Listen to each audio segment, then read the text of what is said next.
Welcome everyone, my name is Tariq Johnson. I am a multi-unit franchise owner. Actually, I got to get used to this. I just sold one of my locations about a month ago, so I'm no longer a multi-unit franchise owner, but I built a seven-figure franchise business with two locations on the opposite sides of the country, one in California and one in Florida. And in this video, we're going to talk about the 5 things that you must do before buying a franchise.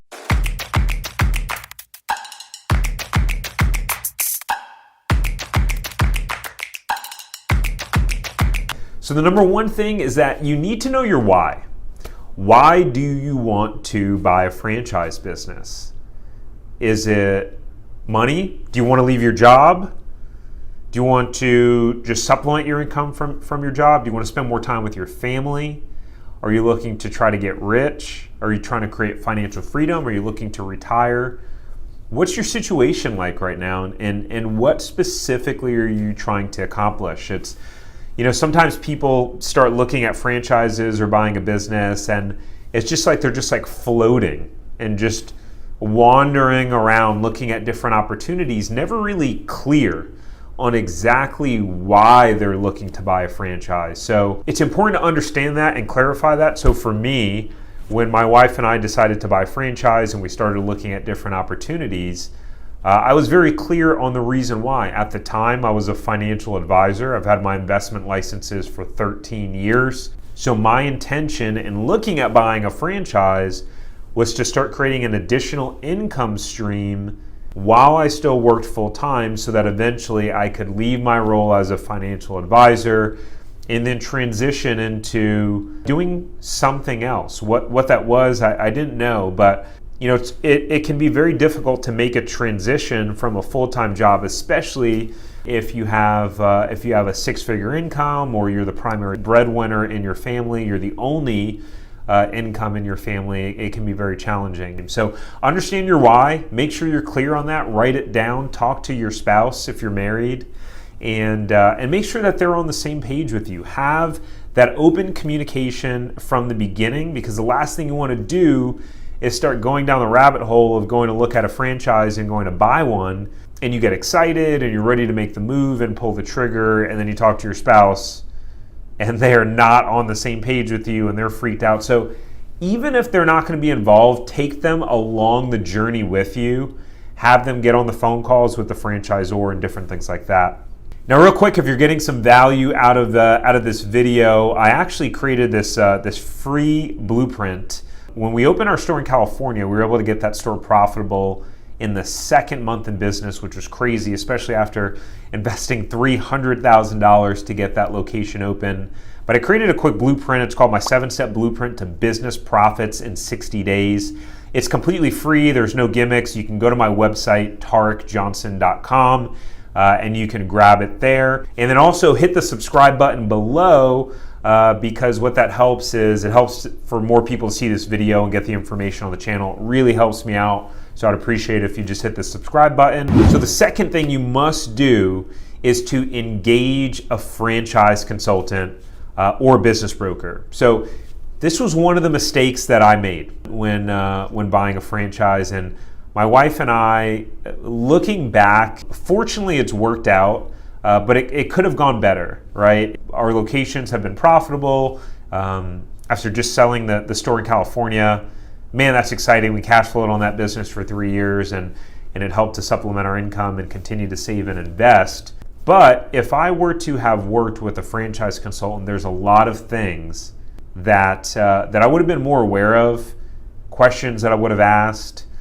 And it's important, and I don't want to jump to this is the next one, but it's important to make sure that the franchise that you're looking at matches up with your skill sets, matches up with your personality traits, matches up with the things that you like doing or you can tolerate doing, and that it also matches up with your schedule and what you're looking to create for your family. And so a franchise consultant can help figure that out in an organized, structured way. So if you need some help looking for a franchise consultant, reach out to me. I'm happy to connect you with one that is trusted and one that can give you really good advice and and start to take you along that journey and process of getting more and more clear and doing your research properly. So the third thing that you must know is your budget, right? And when I say your budget, it's more about you must know your current financial situation and be very, very clear about that. So one of the reasons why is because anytime that you start working with a franchise consultant and then the franchise consultant passes your information along to the franchisor, if you don't know what a franchisor is, I'll drop a link down below. I created another video about what it's like owning a franchise from my perspective as a franchise owner and having owned two different businesses across the country from each other. And I also explain the difference between franchisor and franchisee and how that works. But when your information is getting to the franchisor, you're going to have to provide a list of all of your savings, your liquid assets, right? So money that can be converted to cash or is cash, usually in a short period of time. So checking account, savings account, CDs, your investment accounts, retirement accounts. So what would be good is for you to create a balance sheet now and list out all of your assets and get clear on what that is. How much money do you have in your checking account? How much money do you have in your savings account? How much money do you have in CDs, investment accounts, your 401k, old IRAs? Do you own property? Do you own real estate? What do you own?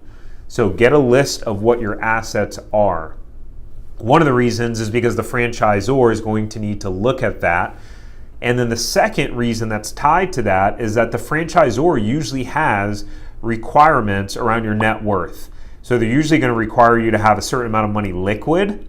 Liquid, again, meaning money that you have in checking, savings, CDs, different things like that. They also usually count IRAs and 401ks as liquid money as well. And then they have an overall net worth requirement. So when we opened our franchise, the franchise company had financial requirements of having $100,000 liquid and a $300,000 net worth. And then if you're looking to open up more locations, more than just one location, and sign what's called a multi-unit agreement, then typically you have to have even more of a net worth and liquid assets.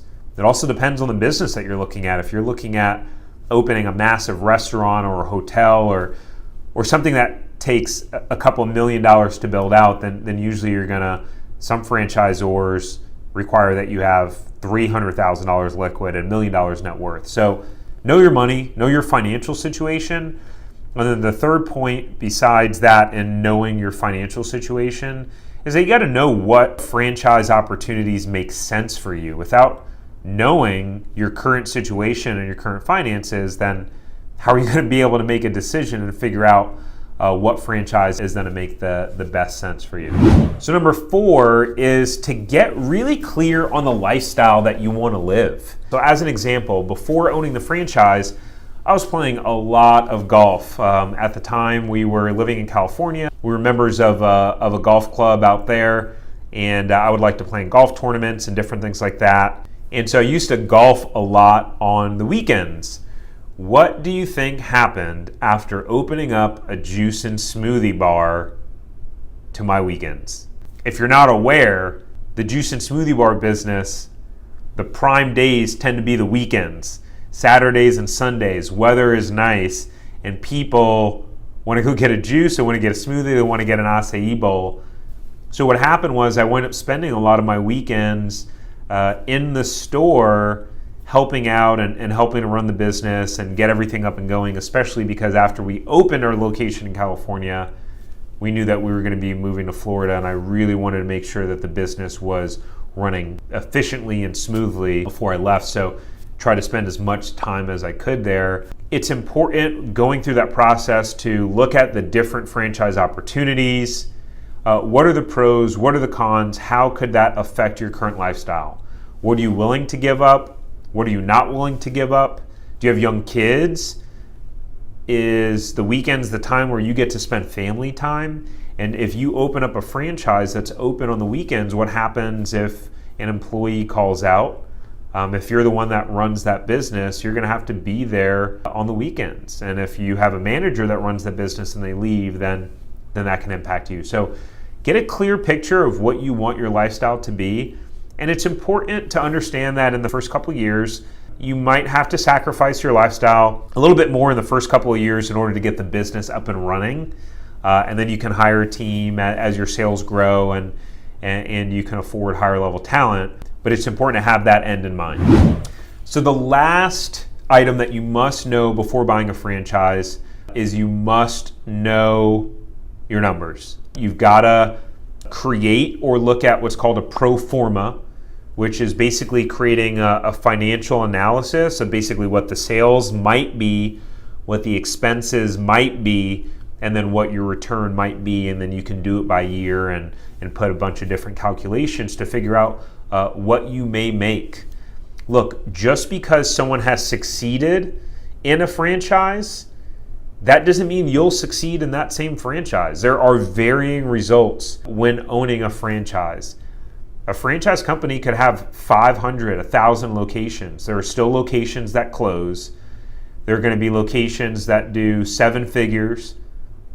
There are going to be locations that only do $300,000-$400,000 in sales. That makes a big difference in what you're going to make and how that's going to affect your lifestyle and how that's going to affect your financial situation. So do your research, do your due diligence. If you need help in that process, again, reach out to me and I'd be happy to help and offer my advice. So again, hey, thanks for your time, guys. Make sure you hit the subscribe button and give this video a thumbs up and drop a comment below. Ask me any questions. I do my best to answer all of the questions. Then make sure to go to my website, tariqjohnson.com, and download my 7-step blueprint to business profits in 60 days because it's going to be a game changer for you. All right, I'll see you in the next one.